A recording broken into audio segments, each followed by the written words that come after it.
Hey, bonjour à tous et bienvenue sur ma chaîne YouTube. Alors déjà, je tiens à m'excuser pour cette luminosité de caca. Pourtant, la lampe au plafond est allumée, mais je n'ai pas de lampe qu'on peut mettre en fait pour éclairer mieux. Donc, on va faire comme on peut, comme on dit. Je ne pense pas qu'avec le rideau ouvert, ça change quelque chose. Donc, je vais le laisser fermer. Et tant pis pour cette luminosité de caca. Donc, après 3 mois d'absence, 3 mois de doute, de questionnement, etc. Mais ça, je vous renvoie à ma dernière vidéo. Si ça l'a posté, on verra. On verra déjà si celle-là est postée. La dernière vidéo le sera, mais celle-là, on verra. Sinon, je l'aurais filmé pour rien. Bref, je vous retrouve pour un update lecture, mais ça sera un big update lecture. C'est par ceux du mois d'octobre. Donc en octobre, il y en a 6, donc ceux-ci. Ou en fait, il y en a 2 qui vont aller très vite parce que j'ai pas vraiment d'avis dessus. En novembre, c'est encore plus simple, il y en a que 2. Et en décembre, il y en a 4. Oui, c'est la débandade de mes lectures. Bref, en octobre, j'ai lu Chère Mamie de Virginie Grimaldi, où dedans, en fait, Virginie, donc l'autrice, écrit des lettres à sa grand-mère. Voilà, au début, elle faisait ça sous forme de vlog, je pense, enfin de vlog, n'importe quoi. Sur un blog, je crois, et au final, ses lecteurs ont dit qu'ils trouvaient ça bien, et elle en a fait un livre. Donc, il est illustré, donc parfois on a ça. On a également des photos là. Et avant chaque début de... Voilà. Et comme c'est saisonnier, on a une page verte comme ça. Putain, on voit que dalle à cause de la luminosité, c'est un truc de ouf. On voit que dalle. Donc c'est un peu chiant, mais bon. Ou franchement, j'ai bien aimé cette lecture. Dans le sens où c'est divertissant, c'est... voilà, c'est vraiment... C'est pas des lectures prises de tête, c'est des lectures où tu sais que tu vas sourire, que tu vas rire, que tu vas kiffer ta life tout simplement. Et moi, c'est en fait, c'est clairement ce type de lecture que moi j'appelle des lectures doudou. Voilà, c'est ce que moi j'appelle des lectures doudou. Donc, ouais. Donc, je sais pas vraiment quoi vous dire sur ce livre parce que, bah voilà quoi, c'est un livre. C'est pas un roman comme nous avait habitué à faire. C'est surtout des parties de vie, des parties de vie personnelle qu'elle partage avec ses fans. Enfin, ses fans, n'importe quoi. Oh là là là là là là. Va te coucher, meuf. Avec ses lecteurs. Bref, on va passer au suivant parce que j'ai beaucoup de livres à présenter. Ensuite, j'ai lu Territoire. J'arrive pas à m'installer dans ce lit de merde. Territoire de Olivier Norek, où dedans, en fait, on va suivre la deuxième enquête de Coste, donc dans le 93, où en fait dans cette enquête on va surtout suivre les 3 plus grands dealers de la ville qui se font tuer tout simplement. On ne sait pas pourquoi, mais ils se font tuer. Voilà. Et le truc c'est que en fait ce qui m'a un peu déstabilisé avec ce livre, c'est que dès le début en fait on sait qui sont les coupables. Donc on se doute bien que c'est pas seulement eux et que s'il y a plus grand derrière, mais les responsables des meurtres en fait sont dit presque dès les premières pages. C'est un peu déstabilisant dans le sens où, par exemple, je pense à Franck Tillier qui nous habituait à autre chose dans ses livres, vous voyez. Ou en fait dans les livres de Franck Tillier, oh là, est-ce que je vais vous m'installer? Donc ouais, je disais dans les livres de Franck Tillier, en fait on a des indices par-ci par-là pour essayer de deviner le coupable, mais on n'a pas le nom du coupable dévoilé dès le début. Mais ça n'empêche que j'ai quand même bien aimé ma lecture. Retrouver Victor Coste et son équipe, c'était cool. Bah du coup, j'allais dire j'ai deviné celui qui a fait du mal, mais en fait le problème c'est que bah c'est pas compliqué à deviner, meuf. Mais j'avais deviné la tête pensante de tout ça, donc le big boss, si on peut dire ça comme ça. En fait, si je reste devant la fenêtre, ça va la luminosité, mais il faut que je reste devant la fenêtre. Je sais pas que ça fout d'être devant la fenêtre, moi. Ouais, bref. J'ai bien aimé, donc à voir le prochain. Je sais pas comment il s'appelle son prochain. J'ai eu un gros bug, mais alors. C'est sur Tension, je crois, le prochain de Coste. Enfin, je me renseignerai et je l'achèterai un jour. Bref, ensuite, j'ai lu Adopted Love, le tome 2 de Gaïa Alexia, donc publié chez Hugo Poche, où dedans en fait on va continuer à suivre Tigane et Elena. Donc je rappelle, si mes souvenirs sont bons, que Tigane est un orphelin qui voyage de famille d'accueil en famille d'accueil, et un jour il fait une connerie, voilà.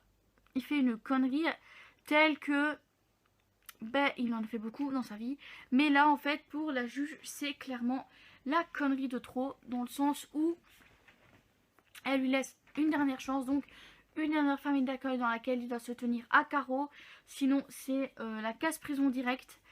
Et donc dans le tome 1 on va le suivre, il va découvrir donc sa nouvelle famille d'accueil avec leur fille Elena. Et c'est un peu un amour interdit sans être vraiment interdit, parce que bah, ils n'ont aucun lien de sang, aucun lien de parenté, si ce n'est que c'est sa famille, c'est sa sœur d'accueil quoi. Donc c'est pas illégal de sortir avec sa sœur d'accueil, hein. Je pense pas que dans la loi ça soit interdit, mais bref. Ouais, voilà, on va les découvrir, ils vont essayer de se chercher petit à petit, donc l'un l'autre. Il va se passer quelque chose à la fin du tome 1 qui m'a donné très envie de lire le tome 2. Et dans le tome 2, ça reprend, je pense, directement après ou quelques jours après. Et franchement, j'ai bien aimé ce tome 2. C'était cool. J'ai trouvé ça très cool dans le sens où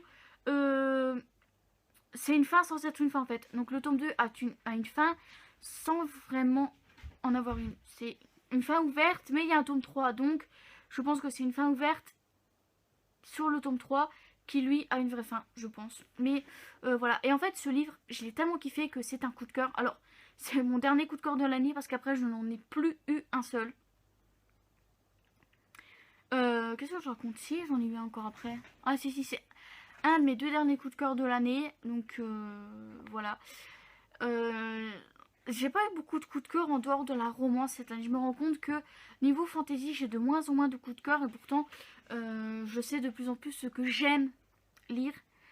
Bref, c'est très... Oh, tiens, on est déjà à 10 minutes jusqu'à 3 livres, quoi. Oh, le machin, il va faire 2 heures. La vidéo, je vais la couper en 2. Je vais pas avoir le choix. Bref, je pense que je vais la couper en 2, la vidéo, je vais pas avoir le choix. Bref, on n'est pas encore là. Donc, ouais.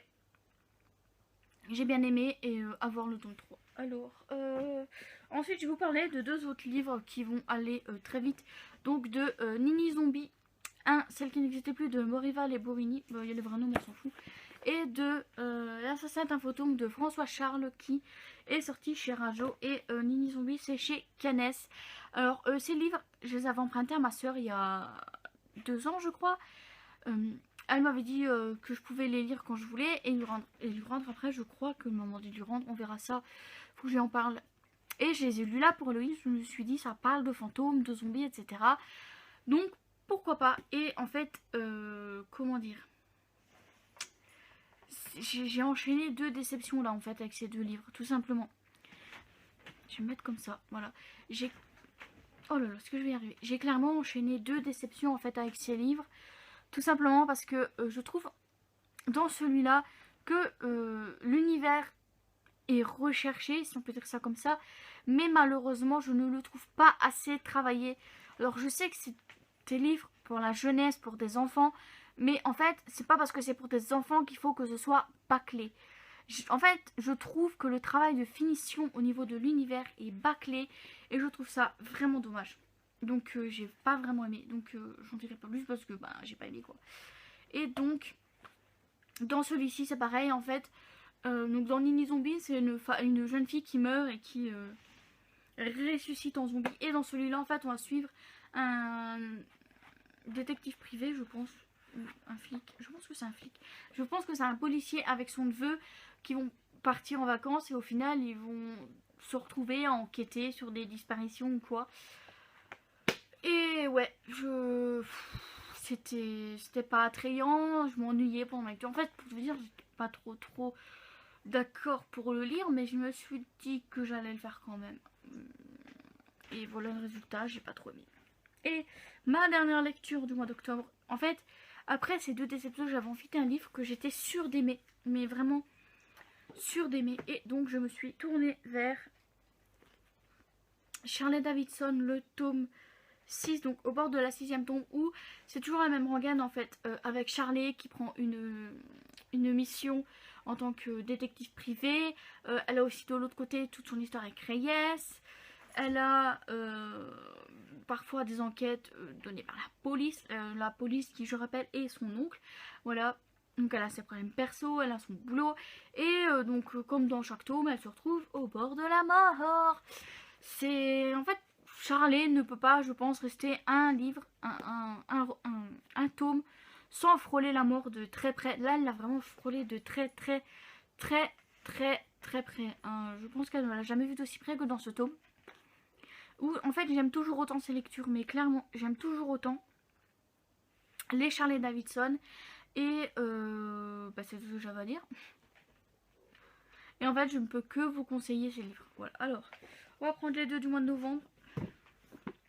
Donc en novembre j'ai lu Atom K de Frank Tillet, donc qui est le troisième tome de ce triple tome, donc qui est le troisième tome sur Charcot et Enebel ensemble, je précise, parce qu'il y a eu 2 tomes Charcot, 2 tomes Enebel, et ensuite Syndrome E, Gattaca et Atom K, donc, qui sont leurs enquêtes ensemble. Et pour celle-ci, en fait, l'enquête, j'essaie de me souvenir, elle se passe en Europe de l'Est. Elle se passe en Europe de l'Est, tout simplement parce qu'on va suivre dans la préface, le premier chapitre, un homme en fait qui est là en fait pour réparer les dégâts d'une explosion nucléaire à Kiev ou dans les environs. Je sais plus laquelle, c'est pas celle au Japon, c'est l'autre. Alors moi l'histoire en dehors des périodes historiques, le reste c'était pas ma matière préférée en cours quoi. Bref, la deuxième explosion, si jamais je me serais renseignée d'ici là, donc je vous le mettrai là. Mais donc ouais, la deuxième explosion nucléaire, je vais y arriver. La deuxième explosion nucléaire qui a eu après Fukushima. Où c'est Fukushima? Non, Fukushima c'est au Japon. Là ça se passe en Europe de l'Est. Ouais, bref. Où en fait on va suivre un homme et donc forcément il a été irradié vu que c'est une explosion nucléaire quoi. Voilà, et donc l'enquête démarre en fait où ils vont retrouver un homme mort ou disparu. Et en fait les disparitions et les morts vont s'enchaîner tout simplement. On va retrouver des cadavres dans le congélateur, des énigmes scientifiques à résoudre, etc. Et même si j'ai eu un peu de mal j'ai vraiment eu du mal en fait à me lancer dans celui-là au début parce que c'est des termes, il y a des termes vraiment extrêmement scientifiques dedans, et autant je suis pas forte en histoire, autant la science j'aime pas du tout quoi. Voilà, autant la science qui touche aux atomes et tout, comme c'est le cas là, j'aime pas du tout. Mais ça n'empêche que j'ai quand même bien aimé. Mais il est lourd, je vais le poser, il est trop lourd. Ça n'empêche que j'ai bien aimé ce troisième tome et que je vais continuer cette saga avec un grand plaisir.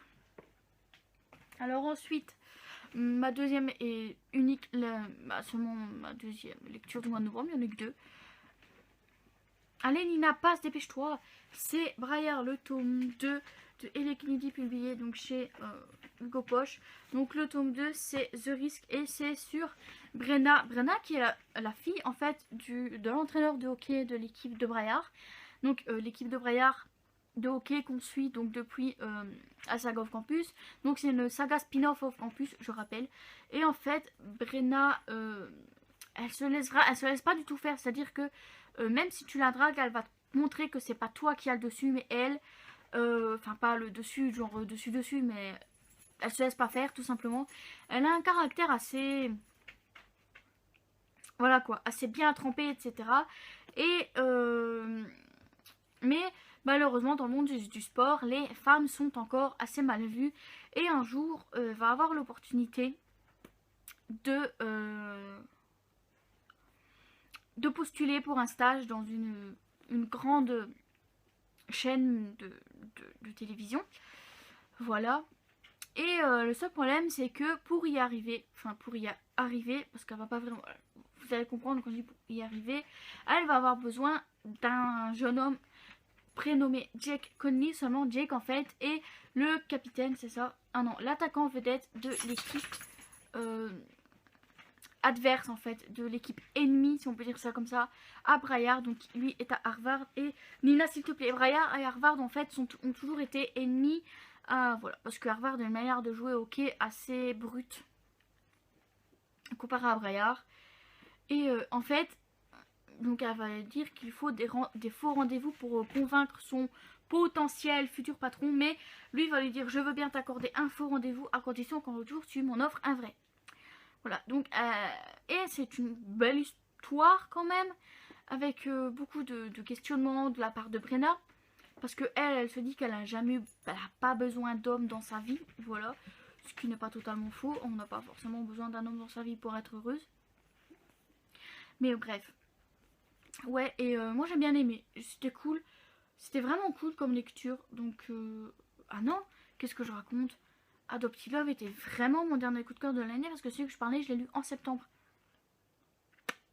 Donc, oh oui, vous saurez pas ce que j'ai lu fin septembre, mais c'est pas grave.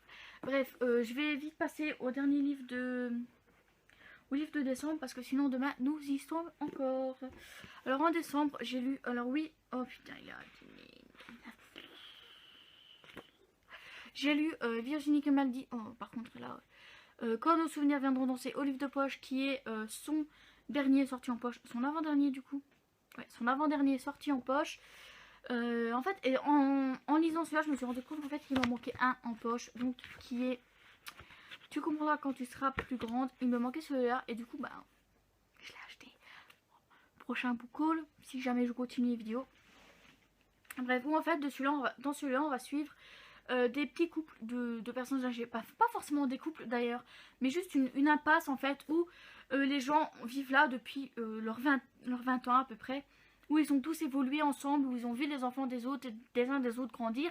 Et en fait, un jour, le maire leur annonce en fait qu'il veut, comment dire, raser l'impasse pour créer une école.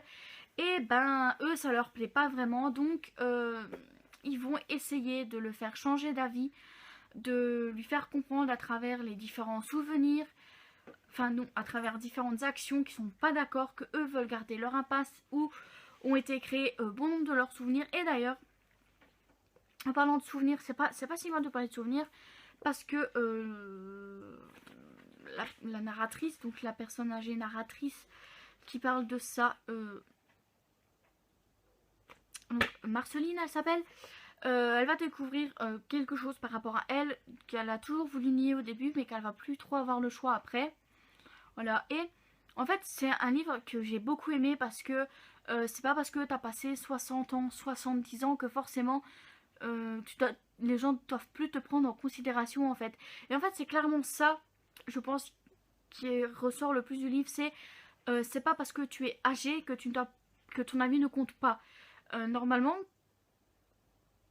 ton avis compte que tu aies 12 ans, 20 ans, 40 ans, 90 ans.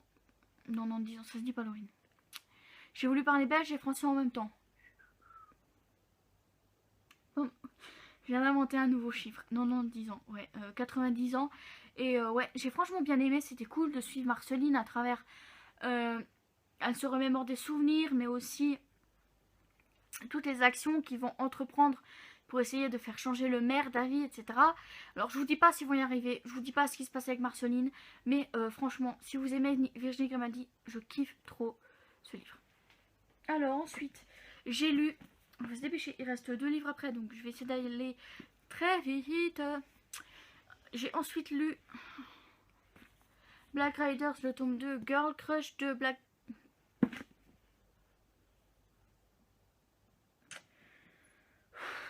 Black Riders de Black Riders, oui, bah oui, bien sûr. Je récapitule. J'ai ensuite lu Black Riders, le tome de Girl Crush de Sid Gironi, donc Olive de poche, où la couverture est, ma foi, assez jolie. Où en fait dedans, c'est un tome compagnon tout en suivant en fait la suite des événements de ce qui s'est passé dans le tome 1. Donc il s'est passé quelque chose dans le tome 1 qui fait que Brandon, donc le protagoniste de ce tome là, est très atteint psychologiquement. Il a du mal en fait à aller de l'avant, à laisser les événements dans le passé et à se projeter dans l'avenir avec Beverly du coup. Donc voilà, et on va surtout suivre dans ce livre la reconstruction de Brandon, son questionnement sur est-ce qu'il doit vraiment faire confiance aux personnes qu'il a contactées quand il était de retour à New York pour les vacances, ou est-ce qu'il doit faire confiance à Pops et à tous ces motards alors que sa vie est en danger à cause d'eux, etc. Et franchement j'ai bien aimé. Alors c'est pas un coup de cœur, mais c'était une bonne lecture. Voilà, faut dire que quand t'es dans une période assez down, assez où t'en as rien à foutre de rien, où t'as envie de rien, c'est un peu compliqué en fait d'aimer, d'apprécier sa lecture, mais ça n'empêche que j'ai bien aimé quand même, et les 2 prochaines qui arrivent j'ai kiffé, ma race de ouf. Donc ouais, j'ai bien aimé et c'est tout. Faut que j'avance, donc voilà. Ensuite j'ai lu Cress, le tome 3 donc des Chroniques lunaires de Marissa Meyer. Donc vous doutez bien que si j'ai lu le tome 3, c'est que le 4 est sorti. Le 4 est déjà acheté et sera peut-être lu en janvier. Je sais pas encore, parce que j'ai beaucoup trop de livres à lire. Hein, clairement, j'ai beaucoup trop de livres à lire dans ma pile à lire. Il faut que je me bouge le cul, quoi, en gros. Mais bref, ouais. Donc dedans, donc on suit à la suite des aventures de Cinder, de Thorn, de Scarlett, donc qui a rejoint Cinder à la fin dans le tome 2. Et là en fait on va faire la connaissance de Cress. Cress qui en fait dans les contes de fées normaux et réponses. Je pense que ça se devine à sa belle chevelure dorée. Par contre ce qui est bizarre c'est qu'on parle d'une chevelure rousse, mais je ne me rappelle pas que réponse soit rousse en fait. Je ne me rappelle pas que réponse soit rousse. Mais bon, c'est qu'un petit détail. Voilà. Et en fait, Cress vit depuis maintenant 7 ans sur un satellite qui tourne en orbite autour de la Terre en fait. Et elle vient de la Lune. Voilà. Elle vient de la Lune et elle a été expédiée dans un satellite qui tourne en orbite autour de la Terre depuis 7 ans. Où en fait elle a été missionnée pour surveiller les terriens. Notamment le prince Kai, je sais pas comment ça s'écrit, donc l'empereur même, c'est pas un prince, c'est un empereur, enfin bref, le nouveau gouverneur de la communauté asiatique, on peut dire ça comme ça, qu'on découvre dans le tome 1, dans le tome 2, dans le tome 3, il est toujours là, ce qui est logique, et tout ça pour le compte de Levana, voilà. Ouais, tout ça pour le compte de Levana, tout simplement. Et faut se dire que les événements vont assez bien s'enchaîner dans ce tome 3 pour la simple et bonne raison en fait que va y avoir un événement assez important qui se prépare. Scarlett, Cinder, Thorn et Lou vont faire la rencontre de Cress. Voilà, ils vont subir beaucoup de choses et à la fin, ils font quelque chose qui moi me donne envie de me plonger dans Winter. Alors j'ai déjà ouvert, mais c'est écrit minuscule. J'ai jamais vu un pocket écrit aussi minuscule. C'est encore écrit plus... Alors déjà là c'est écrit petit, vous voyez. Dites-vous que Winter est écrit encore plus petit. Donc je me tâte en fait à le prendre en e-book, à le lire en e-book et voilà. Je sais pas encore ce que je vais faire. Mais j'ai vraiment bien aimé cette lecture. Et ma dernière lecture de l'année. Je suis triste. Et je pense que j'avais commencé l'année avec un livre de ces autrices en fait. Je pense, je suis pas sûre. Mais il s'agit de Corps impatient de Emma Green, donc publié chez Addictive Poche, parce que depuis quelques temps maintenant, ça fait 1 an maintenant, ils sortent pas beaucoup en format poche, mais ils ont créé une filiale poche, un peu comme Hugo en fait, qui a sa filiale Hugo Roman, Hugo New Way, Hugo Thriller et Hugo Poche, voilà, où en fait beaucoup de leurs livres sortent en poche, et là c'est pareil, ils vont rééditer des livres grand format en poche, et dedans Corps impatient en fait partie, le suivant Cœur insoumis également, et je pense qu'ils vont peut-être également du coup ressortir un main docile que moi j'ai en grand format. Et dans tous les cas s'il sort en poche, je l'achèterai en poche et je revendrai le grand format, ou alors je le donnerai à ma petite soeur, je sais pas encore. Bref, et donc dedans on va suivre Thelma qui elle a toujours une vie un peu compliquée parce qu'elle a jamais pu faire ce qu'elle voulait. Elle a 3 petits frères dont elle doit s'occuper parce que sa mère, à part boire et se droguer, elle fait rien d'autre de ses journées. Ils sont tous un père différent en fait. Et le seul père qui fait encore partie de leur vie sans vraiment en faire partie, c'est le petit frère du dernier, donc de Sparrow. Et il faut savoir que c'est un peu bizarre parce que en fait les enfants portent le nom d'un des personnages en fait que la mère d'un film que la mère s'est tapé en boucle pendant la grossesse. Donc pour Thelma, donc c'est le film Thelma et Louise. Son petit frère Néo, je sais plus de quel film ça tirait. Le troisième s'appelle Anakin. Là, je pense que j'ai pas besoin de vous dire de quel film c'est tiré, n'est-ce pas? Et le quatrième non plus parce qu'il s'appelle Sparrow. Au cas où Star Wars et Pirates des Caraïbes. Hein, au cas où quand même il y aurait des incultes par ici. Hein, même moi qui n'ai jamais vu Star Wars, je sais d'où vient le nom Anakin. Bref. Et en fait, à force d'acharnement, de travailler dur, elle a réussi à obtenir une bourse pour Columbia, donc qui est quand même une université assez prestigieuse. Et dedans, en fait, on va rencontrer Finn McNeil. Finn McNeil est un auteur très très connu, très réputé, qui a d'ailleurs a eu son premier best-seller à l'âge de 17 ou 18 ans, si je me souviens bien. Et 2 fois par mois, en fait, il donne une conférence à l'université où elle est. Et ben, elle fait partie, en fait, de l'élite qui a été choisie pour assister aux conférences. Il faut savoir que dans ces conférences-là, il leur donne des conseils, etc. pour devenir auteur, par exemple. Et ben, Thelma, Finn ne la laisse pas indifférente, mais elle sait qu'elle peut pas parce que c'est un prof. Voilà. Même lui, c'est bien qu'il peut pas parce que c'est une élève. Et vous savez bien que les relations entre un prof et une élève sont interdites. C'est comme ça, c'est interdit. Alors, j'ai bien aimé. Franchement, c'était cool. Alors, c'est pas un coup de cœur comme a pu l'être Main Docile, par exemple, ou beaucoup des Marguerite, mais c'est une très... Franchement, ça a frôlé le coup de cœur.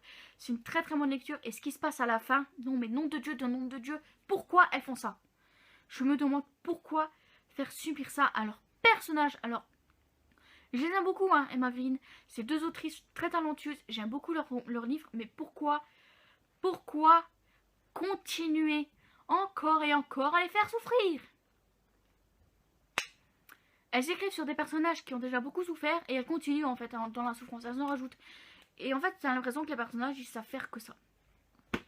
Alors je pense que la situation dans laquelle ils se retrouvent à la fin va être débloquée dans Cœur Insoumis. Mais Cœur Insoumis sort fin janvier. Tristesse, malheur. Non, fin février, c'est encore pire. Il sort en février, tristesse, malheur. Je vais devoir attendre encore avant de pouvoir le lire. Mais bref, ouais, j'ai franchement bien aimé, c'était cool. Et j'ai hâte de lire Cœur Insoumis et de lire d'autres livres de ces autrices. Parce que dans les livres à lire, j'ai encore Just 17, où pareil, c'est entre un prof et un élève, je crois. Bien plus forte que toi aussi, qui est sur une personne assez forte en corpulence. Voilà. Et en fait, j'ai encore plein de livres à elle à relire, mais je me dis que s'ils les sortent en poche... Alors, il y en a, je ne pense pas qu'ils les sortiront en poche parce qu'ils viennent de les rééditer en grand format. Donc à voir, mais dans tous les cas, c'est une très bonne lecture. J'ai adoré terminer l'année avec Thelma, Finn, Phoebe, Jasmine et Abraham. Donc Jasmine, Phoebe et Abraham sont les colocataires de Thelma. Et ben voilà, j'ai quand même réussi à tout caler en moins de 40 minutes. Alors là, franchement, si ça c'est pas être une pro, je sais pas ce que c'est. Là, on se retrouve, il va vraiment falloir que je réapprenne à regarder le téléphone quand je filme. Parce que vous allez voir que je regarde toujours par là, tout le long des vidéos. C'est horrible, horrible. Je sais pas pourquoi, je regarde toujours le couloir. Incroyable. Bref, on se retrouve bientôt pour une prochaine vidéo. Bye bye.